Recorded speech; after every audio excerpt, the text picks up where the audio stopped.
তোমার বয়স যখন 17-18 হবে তখনই তুমি এই কথাটা উপলব্ধি করতে পারবে।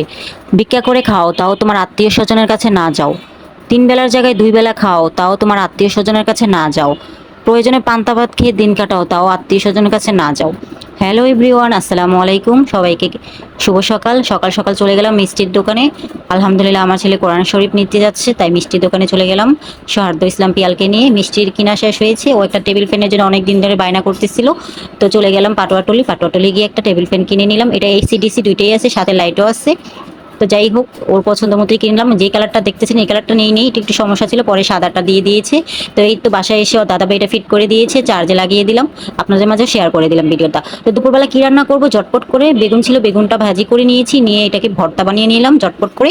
আর এখানে সবজি ছিল 3-4 রকমের, পটল, বটবটি, আলু, তারপরে হচ্ছে পেঁপে। তো এইগুলা কেটে পরিষ্কার করে সুন্দর করে নিয়ে নিয়েছি। এখন এখানে 4 পিস পাঙ্কাশ মাছ ছিল। তো ঝটপট একটা তরকারি রান্না করবো। আমার বাবুর খুবই প্রিয় একটি মাছ পাঙ্কাশ মাছ, এখন আবার জাতীয় মাছ বলে কথা। যাক, ইলিশ মাছ এখন জাতীয় মাছ নেই, এখন হচ্ছে পাঙ্কাশ মাছ আমাদের জাতীয় মাছ। যাই হোক, মশলা টশলা আমি কষিয়ে এখন এইতে সবজিটা দিয়ে দেবো। পেঁপে, আলু, বটবটি, তারপর হচ্ছে পটল। যাই হোক, এই সবজিটা একটু নাড়াচাড়া করে এখন ঢাকনা দিয়ে ঢেকে আমি ভালো করে কষিয়ে নেব। সাথে কিন্তু একটা টমেটোও কেটে নিয়েছি। তো এই সবজিটা হালকা সিদ্ধ হয়ে গেলে আমি টমেটোটাও দিয়ে দেবো। এই তো টমেটোটা দিয়ে দিয়েছি, এখন একবারে ঝোলে পানিটা দিয়ে দেবো। সবজিটা প্রায় সিদ্ধ হয়ে গিয়েছে। তো এই তো আমি জলটা দিয়ে দিলাম আন্দাজ মতো, দিয়ে জলটা দিয়ে এখন একটু নেড়ে চেড়ে নেবো। তো যতক্ষণ জলটা ফুটে না উঠবে ততক্ষণ কিন্তু আমার একটু অপেক্ষা করতে হবে, মাছটা তখন দেবো। এই তো সকালে আলুর ভর্তা বানিয়েছিলাম, কালোজিরার ভর্তা আর শুটকির ভর্তা, সাথে কিন্তু ভোয়াও পাকিয়েছিলাম। তো সেইগুলো খাওয়ার পরও এখনো ওই যেগুলো আছে দুপুরে চলে যাবে আলহামদুলিল্লাহ।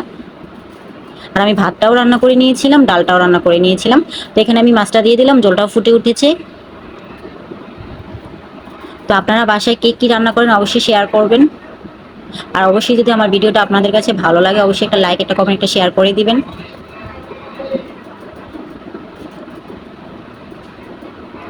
তো এই তো আমি মাছটা দিয়ে দিয়েছি, ঢাকনা দিয়ে কিছুক্ষণ ঢেকে রাখার পরে আবারও চলে আসলাম। ঝোলটা একদম টকবক টকবক করে ফুটে উঠতেছে। এই তো আমি জিরার ফাঁকিটা দিয়ে দিলাম। একটা ভিডিও বানাতে যে কত কষ্ট হয়, একটা কত কত পরিশ্রম হয়, যে মানুষটা করে সেই বুঝে। মানুষ আপনাকে দূর থেকে অনেক মন্তব্য করে যে আপনি কি করেন, কি কি কি করতেছেন, কি করেন, এই কাজগুলো তো একদম সহজ। আসলে যে করে সেই বুঝে প্রতিনিয়ত। তো যাই হোক, একটা ভিডিও আপনাদের জন্য খুবই খুবই কষ্ট করে এই ব্লগ ভিডিও বানাই। আপনারা যদি দেখেও লাইক কমেন্টস না করেন তাহলে তো শুধুই বৃথা যাবে। তো যারা যারা আমার ভিডিওটা দেখেন অবশ্যই লাইক কমেন্ট শেয়ার করে দিবেন।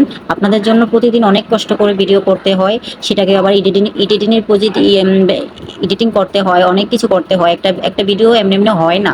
তো আপনারা যারা দেখেন আপনারা কিন্তু দেখে দেখে চলে যান, লাইক কমেন্টস করেন না, তাদের উদ্দেশ্যেই আমি কিছু কথা বলতেছি। আলহামদুলিল্লাহ আমার তরকারিটা কিন্তু হয়ে গেছে। তো যাই হোক, ভিডিওটা আপনারা লাইক কমেন্ট শেয়ার করে দিবেন। আজকের ভিডিওটা আমার এই পর্যন্ত কি। তো দুপুরে কে কী রান্না করেছেন সবাই বেশি বেশি করে কমেন্টস করে জানাবেন। তো ভালো থাকবেন, আবারও নতুন কোনো ভিডিও নিয়ে আসবো। আল্লাহ হাফেজ।